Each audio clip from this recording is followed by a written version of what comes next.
Bonsoir madame, bonsoir monsieur. Moi vin koto pour m'don parole. On veut porter c'est des goudins. On l'engate maman avec des goudins là. T'es tout droit go chire zangue moi. Soit t'es bien droit go chire matelas moi. T'as zozo toi go péter l'engate moi. On l'engate maman avec des goudins là. On l'engate maman avec des goudins là. On l'engate maman avec des goudins là. I lost a child last year too. But I got a question about that because if you want, okay? Have you had a warning, a dream before it happens, or after it happens? Me, that's when it happens. I had a dream when I was still pregnant, but they could not see where the baby was. So I had to keep going for 6 weeks at the hospital. And during that 6 weeks that I was still pregnant, feeling pregnant, I had a dream about what truly happened. So I'm asking you, was it the same? Did you had a dream before, while, after? Yeah, for me, it was a number of like small signs, and I had a feeling more than just like a dream. Moi t'es tant coup m'penser moi t'es un petit gens négligent avec monde que m'te qui kembe dans environnement, monde que moi kembe proche moi qui pas forcément là pour bien-être moi, vous comprenez? Et a fait joker c'est un bagage que moi vinn quoi la donne, peut-être que avant moi t'es un petit gens pi naïf, moi t'es quoi que comme si malade j'aime souhaiter mal pour monde, pas capable comprendre qui genre monde capable faire souhaiter mal pour l'autre monde comme ça. Mais monde dans cas joker au sang pas même conscient de ça, il doit garder et puis bon jalousie passer dans le cœur et puis près mais moment que ça arrivait moi te connais exactement mon nan vient dans tête moi like it was very clear and I had just a feeling that I wasn't being protective enough and I wasn't I was being a little bit too careless parce que bah était trop bon en même parce que premier petit moyen grossesse était tellement facile, tout bagage était bien passé. Donc le bilan c'est deuxième fois. Moi petit Jean merci. Moi petit Jean peine lagué mais it was a way, for the universe to tell me like non.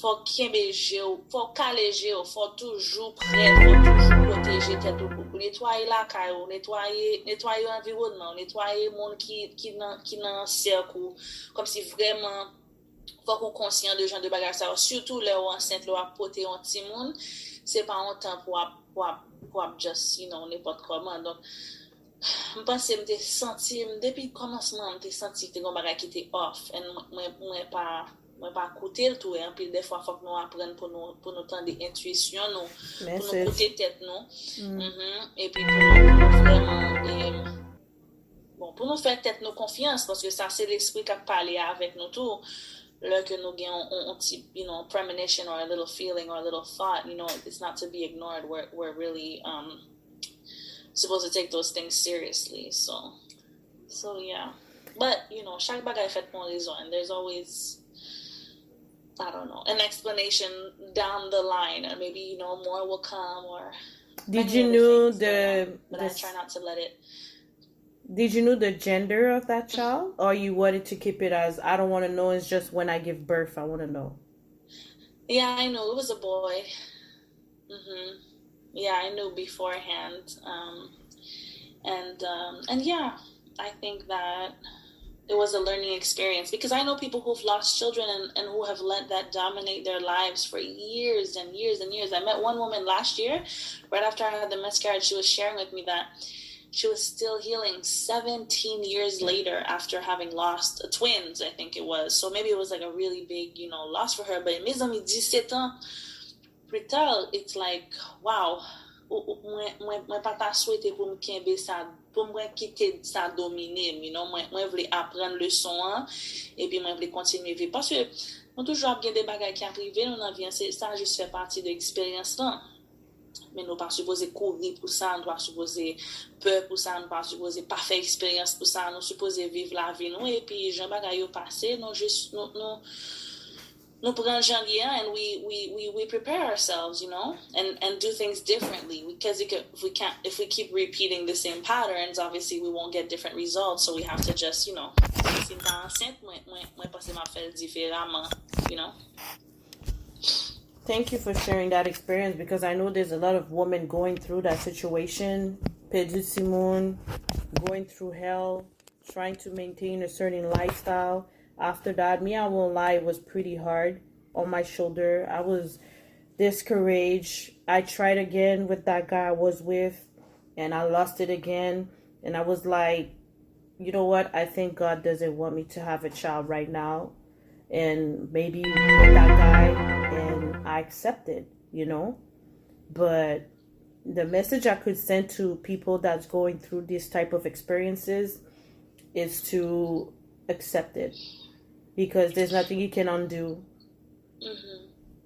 Yeah, because we're going to go through all of the things that we could have done to avoid it or to make it different. But it's true, and I think that also another thing that's really important is I mean, yes, you know, we want to be private and have our privacy and be discreet, but at the same time, I found that there were many women who had experienced this who never spoke up about it before and had, you know, and had that on their chest for a long time. So I think it's important also to normalize, you know, getting it off your chest, talking about it, sharing these stories, and especially with other women, and normalizing, you know, trauma, because, you know, rape victims are so ashamed of their stories. It's just, you know, you just gotta heal through it. You know, you have to talk through it. You have to just open up, you know, let yourself sort of crack open and let things, you know, you have to clear it out. And I feel like it's the same way with miscarriages. It's such a taboo thing. People don't like to talk about it.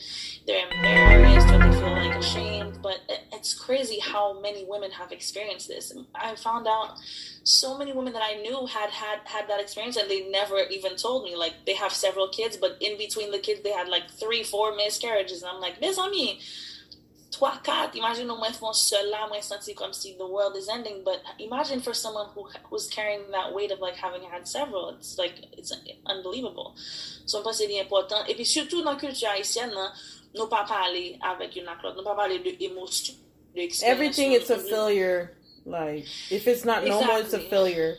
It's not a failure. That's what people should understand. It's the process of life. It's and sometimes, you know, there's no explanation. It's like scientific, or it's this or it's that, or c'est univers là exactement qui a travail, qui a fait nous une série de bagailles. Et puis maybe, like you said, it wasn't the right time. Maybe it wasn't the right person. Maybe. But est-ce que n'a jamais gagné réponse? Pas vraiment.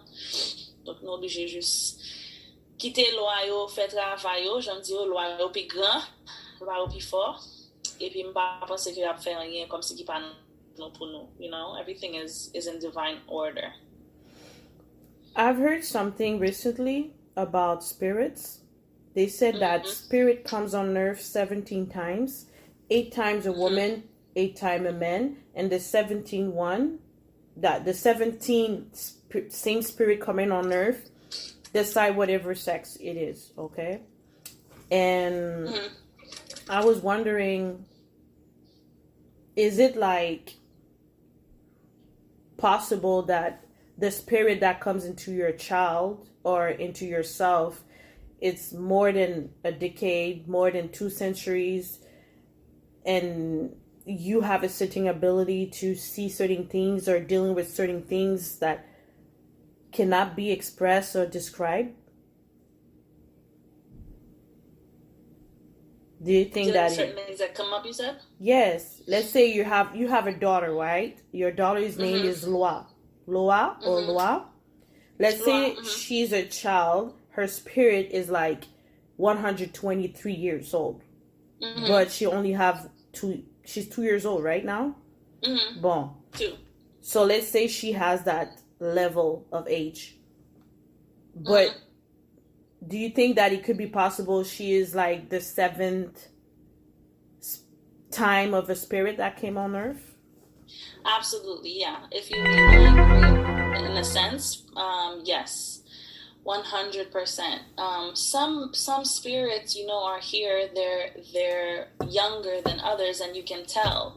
They move differently in the where they're more curious and they're more sort of like in the dark. But then there are some kids that get here, and you can tell they know. They know what time it is. They've been here. They're like, Loa's like. She's like my grandmother, my great-grandmother. Sometimes I look at her and I'm like, "Biz, ami ti moun sa tellement ouais, tellement connaît, sans que moi pas montrer rien. Beaucoup montrer, beaucoup apprendre rien, mais il get à apprendre moi-même." Et even just like the other day, like there's this way that she stands. She puts both of her hands like behind her back, and she stands like that.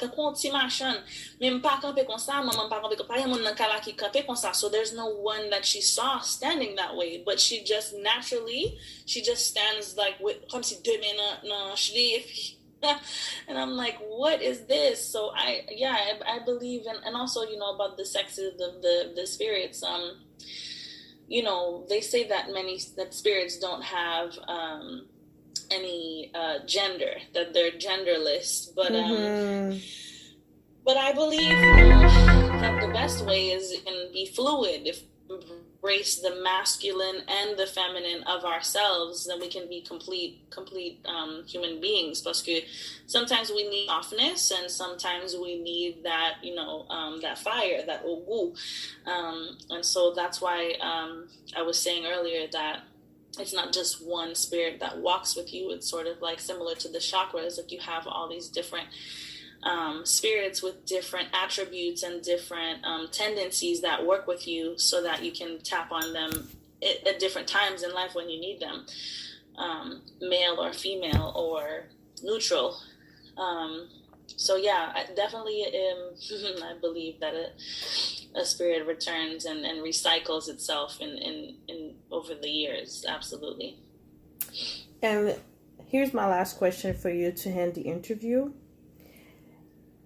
You are a jeweler, right? And every of your jewelry, by the way, they're pretty nice. I'm gonna buy a few of them. Thank you. Because I'm seeing certain things. I'm like, yo, that shit is really nice. Yo, it looks pretty good. Can you let us know the main reason why you decided to create your own jewelry? Is it because you didn't find anything that can symbolize your attributes, your strength, your personality, and you wanted to bring back the visual of how the spirit embrace the little details of things? Yeah, absolutely. I started making jewelry since very young, and at first I made them for myself because yes, I wanted to create things that I couldn't find, or things that I felt inspired to create, but that I didn't see elsewhere. Out of like seashells and beads and different like majuk. And I like to align my pieces with the lois, so that, to show that you can carry spirits on you and with you in different ways, not just like in your bedroom, under your bed, behind closed doors. Like you can wear it proudly in other ways. It doesn't have to be a veve specifically. It can be a veve, but it could be like the colors, or it can be a little symbolism. So I actually recently, just this year, changed the name of my brand to Wearable Altar. So it's like an altar that you wear on your body. So a necklace or an earring or a piece of jewelry that says something about, your spirit. So yes, to answer your question, that is why I created them, because I wanted to sort of fill that gap. There are many amazing jewelers in Haiti that create really cool veve pieces now that I've seen that I love, with wood or with metal. Yeah, metal on Pétionville. Where you try to go to Canapé Vert, wherever you go, you can see a lot of them metals, and even their pants are so like strong. It's crazy. Haiti is a beautiful country, man, for real. When I'm thinking about it. Really. With all that is going on, do you think that you might go back to Haiti, or you just like staying in New York?